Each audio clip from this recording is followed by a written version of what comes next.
جب محمد رسول اللہ صلی اللہ علیہ وآلہ وسلم تشریف لائے تو دنیا میں پیغام اس انداز میں دیے، امن و شانتی کا پیغام دیا اور کہا اے لوگوں یتیموں کو مت ستاؤ، اے لوگوں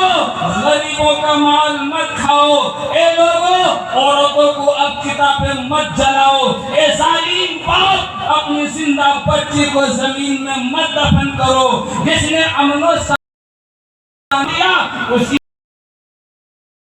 نبی نے عورتوں کی زندگی سنوار دی، اسی نبی کو برا کہتے ہو جس نبی نے بیوہ کو 40 سالہ بیوہ کو 25 سالہ جوانی کی دامن میں جگہ دے کر بیوہ کو سہاگن بنا دیا، اسی نبی کو برا کہتے ہو۔ امن و شانتی کا پیغام دینے والا وہ میرا محمد رسول اللہ ہے، اس نے دنیا کو امن و شانتی کا پیغام قوم تم کہتے ہو کہ میرے پتھر بسائے جا رہے ہیں، کہا جا رہا ہے تاریخ پڑھو، کفار مکہ کی تاریخ پڑھو، میرے نبی حق و صداقت کا پیغام لے کر جب نکلتے ہیں، امن و شانتی کا پیغام جب دنیا میں پیش فرماتے ہیں، نبی جس راہ سے چل رہے ہیں اسی راہ میں کانٹے بچھائے جا رہے ہیں، نبی جس راہ سے چل رہے ہیں نبی کے جسم ادھر پر پتھر برسائے جا رہے ہیں،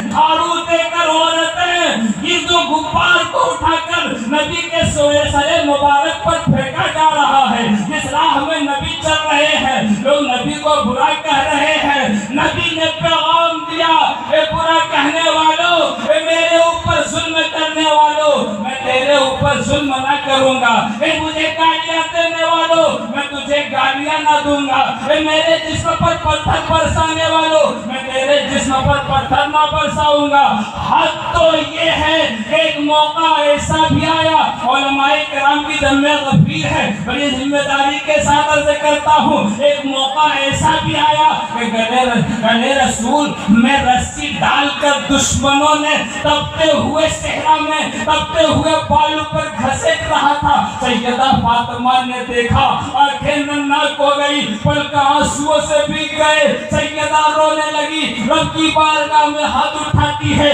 عرض کرتی ہے مولا جس نے حق و صداقت کا پیغام دے رہا ہے اسی کے گلے میں رسی باندھ کر تپتے ہوئے صحرا میں گھسیٹا جائے، مولا جس نے تیرا پرچار کیا، جس نے یتیموں کے سر پر شفقت کا ہاتھ رکھ کر کہا اے یتیموں گھبراؤ نہیں، میں ہی تیرا باپ ہوں، میں ہی تیرا سہارا ہوں، جس نے 40 سالہ بیوہ کو 25 سالہ جوانی کی دامن میں جگہ دے کر سہاگن بنا دیا، مولا اسی کے گلے میں رسی باندھ کر تپتے ہوئے بالوں میں گھسیٹا جا رہا ہے۔ سیدہ کو دیکھا نہ گیا، ہاتھ کو آسمان کے طرف دراز کیا، رب کی بارگاہ میں کہنے لگی مولا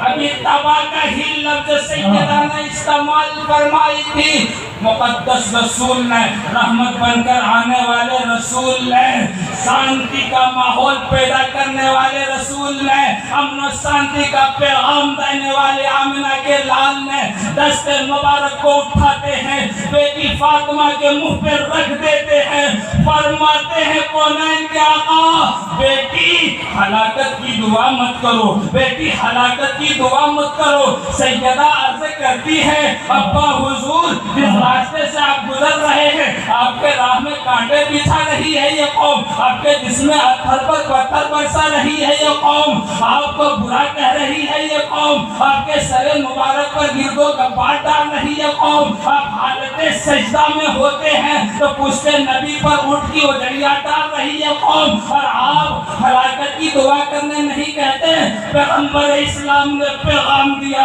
اے میرے نبی کو برا کہنے والوں، محمد الرسول اللہ نے دنیا کو پیغام دیا اور کہا ہے بیٹی ہلاکت کی دعا مت کرو، بیٹی اگر دعا ہی کرنا ہے تو ہدایت کی دعا کرو۔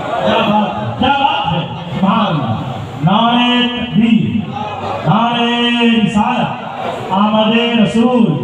جشن عید میلاد النبی صلی اللہ علیہ وسلم۔ ہم اور آپ ہوتے تو پتھر کا جواب پتھر سے دیتے، گالی کا جواب گالی سے دیتے، برا کہنے کا جواب ہمیں برا کہنے سے دیتے، مگر پیغمبر اسلام نے بیٹی کو یہ پیغام دے کر دنیا والوں کو یہ نصیحت فرما دیے، اے دنیا والوں گھبرانا نہیں، جب حق و صداقت کے لیے تم جب نکلو گے، جب سچ کہنے کے لیے تم نکلو گے تو تیرے اوپر پتھر بھی برسائے جائیں گے، تجھے برا بھی کہا جائے گا، مگر صبر کے دامن کو مضبوط سے پکڑ لینا، تم یہاں بھی کامیاب رہو گے، وہاں بھی کامیاب رہو گے۔ اس لیے میری قوم کل جب میرے نبی نے پتھر کھا کے اسلام کو آگے بڑھایا تو ہم اور آپ اگر پتھر کھا کے آگے بڑھ رہے ہیں تو اس میں کیا تعجب ہے؟ ہمارے پیغمبر اسلام نے جو پیغام دیا اس پیغام پر عمل کریں اور اپنی ایمان کو اگر حفاظت سے رکھیں گے